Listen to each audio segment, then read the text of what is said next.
Sir आपसे पूछा था, आपने ज़िक्र किया कि लेस देन 6 इयर्स मॉनिटरिंग थोड़ी इश्यू होती है बच्चों की, पीक फ्लो में स्पायरोमेट्री में इश्यूज़ होते हैं।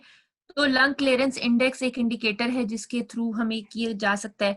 क्या आई अंडरस्टैंड पाकिस्तान में तो अवेलेबल नहीं है। क्या हम यूके में इसको उतना फ्रीक्वेंटली यूज़ कर रहे हैं या करना चाहते हैं, या आपका क्या इसमें ओपिनियन है? जी, ये मैंने जैसे कहा ना, ये इसकी अर्ली जो स्टडीज हैं, दे गो बैक टू 2003 और देयर अबाउट। सो ये 15-16 साल से जो टेक्निक है ये जी अवेलेबल सर। है। और ये पहले रिसर्च में आती थी, लेकिन अब मोर एंड मोर हो रही है। और ये आपके साथ शायद आपका क्रिस्टोफर हाइंस के साथ बात हुई होगी आपके जी डिपार्टमेंट सर, में। जी सर। ही इज जी actually sir. Doing that in bronchiectasis patient, और वो एज 4 से आई थिंक कर रहा है। तो इट इज पॉसिबल, लेकिन ये है कि कई जब भी चीज होती है ना, कई लोग होते हैं कि हम एक यूज्ड होते हैं एक टेक्निक के हिसाब से। स्पायरोमेट्री वाले जो होते हैं वो स्पायरोमेट्री के ऊपर जो है होते हैं, तो चेंज ऑफ माइंड होता है ना, और एटीट्यूड चेंज करना, ये थोड़ा सा टाइम लग जाता है उसमें। लेकिन ये फैसिलिटीज आर अवेलेबल। उसके साथ साथ जो ये आएंगे टेस्ट, तो इंशाल्लाह जो है वो विल टेक अप, और मेरे ख्याल में it will take up more of the other things as well. With time it will be there. Sir मेरा सवाल ये था कि छोटे बच्चे less than 6 years for example 1.5 year में अगर किसी को सूडोमोनास कोलोनाइजेशन हो जाती है अनफॉर्चुनेटली, तो हम कब तक इंतजार करते हैं ये देखने के लिए कि उनके स्पूटम तो वो प्रोड्यूस नहीं कर पाएंगे। कफ स्वाब या कफ प्लेट अगर वो कर दें तो चलो उसमें हम जब भी वो एडमिट होते हैं चेक किया जा सके कि क्या सूडोमोनास कोलोनाइजेशन अभी भी है या क्लियर हो गई। तो हमारा जी, क्या वो ये चेक करने का कि एंटी सूडोमोनास एंटीबॉडीज कब की जाए या उनको कल्चर्स कब तक कराई जाए? एंटीबॉडीज चेक करना to see if they clear और not is not the appropriate, क्योंकि वो हो सकता है परसिस्ट करें। जी सर। लेकिन जो है ना, ये हम कवर कर चुके हैं प्रीवियस टॉक्स में। ओके। और उसके दो हैं। एक जैसे चिल्ड्रंस हॉस्पिटल बर्मिंघम में करते हैं कि you put them on treatment every month. They have a cough swab, cough plate, जो भी कल्चर ले सकते हैं, और अगर 3 कंसेक्टिव नेगेटिव आ गए हैं तो देन यू अस्यूम कि वो एरेडिकेट हो गया है। ओके। ब्रॉम्पटन हॉस्पिटल वाले जो हैं वो do it differently. They give 2 weeks of antibiotics along with the nebulized, और they bring them back, they do bronchoalveolar lavage वगैरह के हिसाब से, and they do it that way. So more invasive techniques वगैरह भी कर सकती हैं।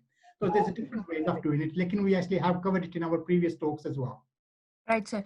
और सर आपके इस टेन्योर में आपने कितने बच्चों को लंग ट्रांसप्लांट की तरफ जाते देखा जो फॉर एग्जांपल क्रॉनिक कॉलोनाइजेशन हो चुकी थी और उनके लंग फंक्शन डिटेरियोरेट हो रहे थे? Fortunately very few। मैं अपने हिसाब से जो मैं काम कर सकता हूँ शायद 2 या 3 आए होंगे, और वो भी ओल्डर एज के 15-16 ईयर के हिसाब से, not less than that. Right sir, thank you sir.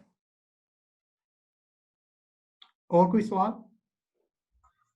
जी, एक क्वेश्चन ये आया हुआ है सर कि इसके एमआरआई के क्या बेनिफिट्स हैं ओवर एचआरसीटी?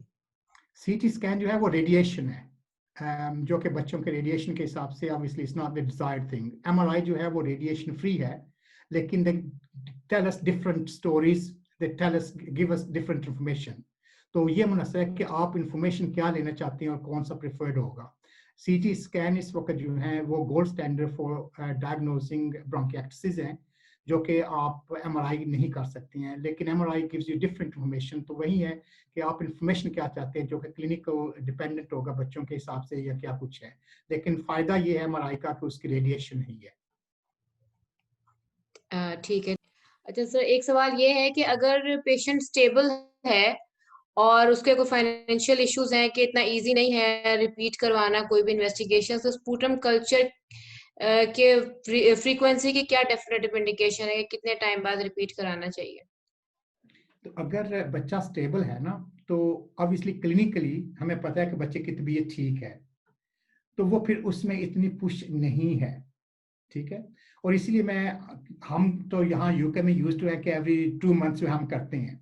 लेकिन उसमें यह है कि पाकिस्तान वालों को मैंने बोला है कि प्लीज चलो कम से कम 4 महीने के बाद करवा लिया करें, ताकि जब बच्चे की तबीयत खराब होती है तो कम से कम हमें पता होगा कि क्या कोई चीज न्यू तो नहीं आ गया, कोई रेजिस्टेंस तो नहीं आ गया, ताकि जो एंटीबायोटिक्स सेलेक्ट की जाए वो मुनासिब हों, अप्रोप्रिएट हों।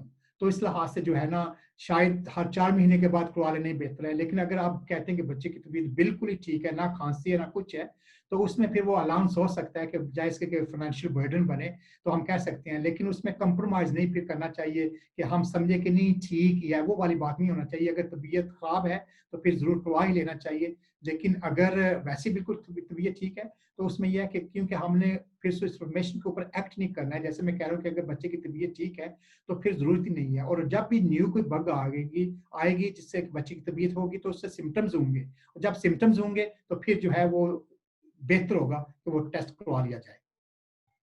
जी, ठीक है।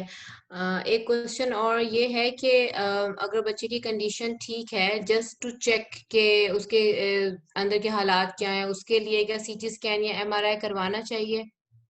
नहीं, अगर अगर बच्चा स्टेबल नहीं, मैं आप डॉक्टर साहब से, अपने मेडिकल कॉलीग से रिक्वेस्ट कर रहा था कि अगर किसी चीज ने आपके मैनेजमेंट तब्दील नहीं करनी है, आपने कुछ दवाइयां तब्दील नहीं करनी है, या कोई आप कोई प्रूव नहीं कर सकते हैं, तो फिर करने का फायदा क्या है।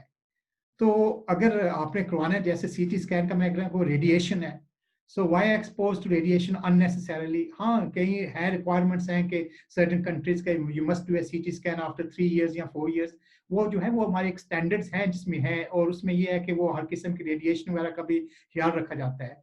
लेकिन अननेसेसरली अगर बच्चा स्टेबल है और कुछ चीजें नहीं है तो उसकी वो अर्जेंसी इतनी नहीं होती है कि आप इतना करें, बजाय इसके कि आप इतने पैसे खर्च करें। उसमें ये है कि वहां तो पाकिस्तान में इस वक्त दवाइयों की कीमत, दवाइयां नहीं मिल रही है, और मिलती हैं तो महंगी मिलती हैं, तो it is a huge burden.